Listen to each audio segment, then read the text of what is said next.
The best argument against violence is the fact that if Christians go to war in different nations, they wind up killing each other, and that cannot be right. So, first of all, I want to say that this issue of nonviolence and pacifism should be treated very sensitively because it's obviously an extraordinary fact.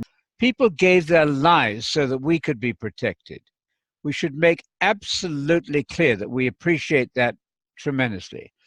I don't think Christians were charged with taking the sword up and killing anybody. So you first decide, are you going to have a gun in your house other than for hunting, of course? Hunting is fine.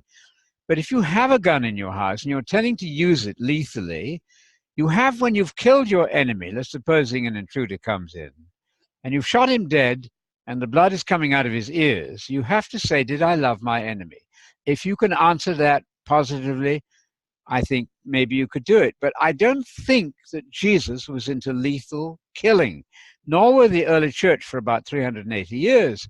So my sense there is that we should not be glib in any way. Not that we are being glib, I hope we're not. But first of all, to recognize the enormous sacrifice that people make on our behalf, where they are willing to kill on our behalf. But then to say, I don't think that Jesus would have done that. Otherwise, put up your sword, as he said to Peter, the defensive sword there, put it away, because everybody who takes the sword, even defensively, finally perishes with the sword. But that's a very sensitive area. It's not a point that I would make as my first point about Christianity, not that we're doing that.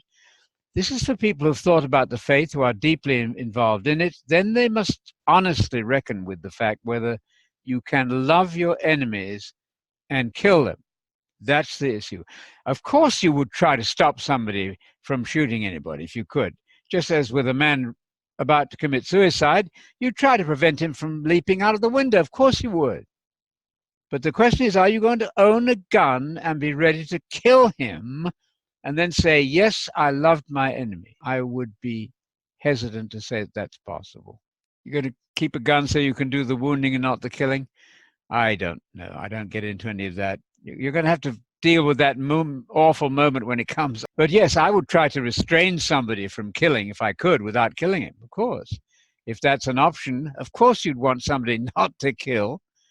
But whether you would go to the lengths of killing him and then stand in the judgment and say, yes, I loved my enemy while killing him, then you may be in great difficulty.